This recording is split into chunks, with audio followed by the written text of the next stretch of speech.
हमने संसद का बहिष्कार नहीं बल्कि उद्घाटन समारोह का बहिष्कार किया। और वो इसलिए किया कि इस देश की जो प्रथम नागरिक हैं महामहिम द्रौपदी मुर्मू जी को आखिर क्यों नहीं बुलाया आपने उद्घाटन समारोह में? आपने क्यों नहीं बुलाया उपराष्ट्रपति महोदय को, महामहिम को? बातें करते हैं आप बेटी बचाओ बेटी पढ़ाओ की। आप उधर अंदर खड़े होकर के बातें कर रहे थे लोकतंत्र को बचाने की, और बाहर जंतर मंतर पर बैठी हुई वो महिला पहलवान साक्षी मलिक और विनेश फोगाट जो इस देश के लिए ओलंपिक का मेडल लेकर के आई थी, आपकी दिल्ली पुलिस उनको घसीट रही थी सड़क पर। हम तो जब हाई स्कूल में पढ़ा करते थे तो संस्कृत का एक श्लोक सुनते थे कि यत्र नार्यस्तु पूज्यन्ते रमन्ते तत्र देवता। जहां नारियों की पूजा होती है वहां देवता निवास करते हैं। यह है आपका बेटी बचाओ बेटी पढ़ाओ प्रधानमंत्री जी, कि आप उधर भाषण दे रहे हैं और बाहर बेटियां घसीटी जा रही हैं। यह है आपका बेटी बचाओ बेटी पढ़ाओ कि 15 अगस्त को जब आप लाल किले की प्राचीर से महिला सुरक्षा की बात कर रहे थे तो उसी के महज 1.5 घंटे बाद गुजरात में बिल्किस बानो के जो बलात्कारी थी वो रिहा किए जा रहे थे, उन्हें माला पहनाई जा रही थी। यह है आपका बेटी बचाओ बेटी पढ़ाओ। राहुल गांधी जी ने आपसे क्या सवाल पूछा? उनका सवाल था कि 20,000 करोड़ जो अडानी की कंपनियों में लगाए गए हैं वो किसके हैं? जवाब दे सरकार। जानते हैं राहुल गांधी जी के साथ क्या सुलूक किया गया?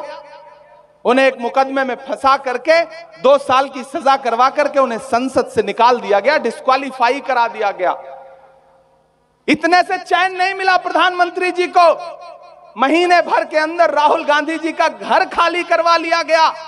अरे वो राहुल गांधी जिनके परिवार ने, आइए इलाहाबाद में दिखाता हूं आपको, वो आनंद भवन जो आज हजारों करोड़ की मिल्कियत होगी, उसे एक झटके में इस राष्ट्र के नाम समर्पित कर दिया था। उसको आपने एक घर में कुछ दिन रहने लायक नहीं समझा, उसका घर छीन लिया। लेकिन आप राहुल गांधी से उनका घर छीन सकते हैं, लेकिन राहुल ने आवाम के दिलों में जो जगह बनाई है उसको कैसे छीन पाएंगे? आपने राहुल गांधी से घर छीना, राहुल गांधी जी ने आपसे कर्नाटक जैसा एक राज्य छीन लिया। ज्यादा वक्त बीता नहीं। यह है मोहब्बत की ताकत जिसको लेकर के हम आपके बीच में आए हैं। और झारखंड वालों, हम आपसे ये कहना चाहते हैं, मैं अल्पसंख्यक विभाग का राष्ट्रीय अध्यक्ष होने के नाते ये बात कह रहा हूं, बहुत सारे लोग आपके बीच में आएंगे, आपको बरगलाएंगे, आपको ये बताएंगे कि कांग्रेस ने किया आपके लिए आज तक क्या। आप सबके बीच ये सवाल आता है, कांग्रेस ने आखिर किया ही आपके लिए क्या? और आप भी चुप रह जाते हैं, आप जवाब नहीं दे पाते। मैं नई नस्लों आपसे कहना चाहता हूं कि अब जब कोई कहे कि कांग्रेस ने आपके लिए किया क्या, अल्पसंख्यकों के लिए किया क्या, तो पलट के जवाब देना, उन्हें बताना कि वो कांग्रेस ही है जिसने डॉक्टर जाकिर हुसैन को इस देश का राष्ट्रपति बनाया। वो कांग्रेस ही है जिसने फखरुद्दीन अली अहमद साहब को इस देश का राष्ट्रपति बनाया। वो कांग्रेस ही है जिसने मौलाना अबुल कलाम आजाद साहब को इस देश का शिक्षा मंत्री बनाया। वो कांग्रेस ही है जिसने सैयदा अनवरा तैमूर को असम का मुख्यमंत्री बनाया। वो कांग्रेस ही है जिसने बरकतुल्लाह साहब को राजस्थान का मुख्यमंत्री बनाया। वो कांग्रेस ही है जिसने अब्दुल गफूर साहब को बिहार का मुख्यमंत्री बनाया। वो कांग्रेस ही है जिसने अब्दुल रहमान अंतुले को महाराष्ट्र का मुख्यमंत्री बनाया। वो कांग्रेस ही है जिसने अभी अभी हालिया दिनों में गद्दारी करने वाले गुलाम नबी आजाद साहब को कश्मीर का मुख्यमंत्री बनाया। वो कांग्रेस ही है जिसने सलमान खुर्शीद साहब के वालिद को, सलमान खुर्शीद साहब को इस देश का केंद्रीय मंत्री बनाया।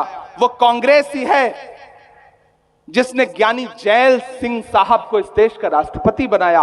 वो कांग्रेस ही है जिसने ए.के. एंटनी साहब को इस देश का रक्षा मंत्री बनाया। और तो और वो कांग्रेस ही है जिसने एक असरदार से सरदार डॉक्टर मनमोहन सिंह साहब को इस देश का प्रधानमंत्री बनाया। तो अगर अब आपसे कोई कहे कि कांग्रेस ने आपके लिए क्या किया, तो पलट के उन्हें जवाब दे देना, उनसे कहना कि आप हमें बरगलाइए मत। हमें पता है कि बंटने का नुकसान क्या होता है, हमें पता है फुटकर बंटने का नुकसान क्या होता है। जुड़ के चलना है, मोहब्बत का पैगाम लेकर के चलना है, सबको इकट्ठा करना है।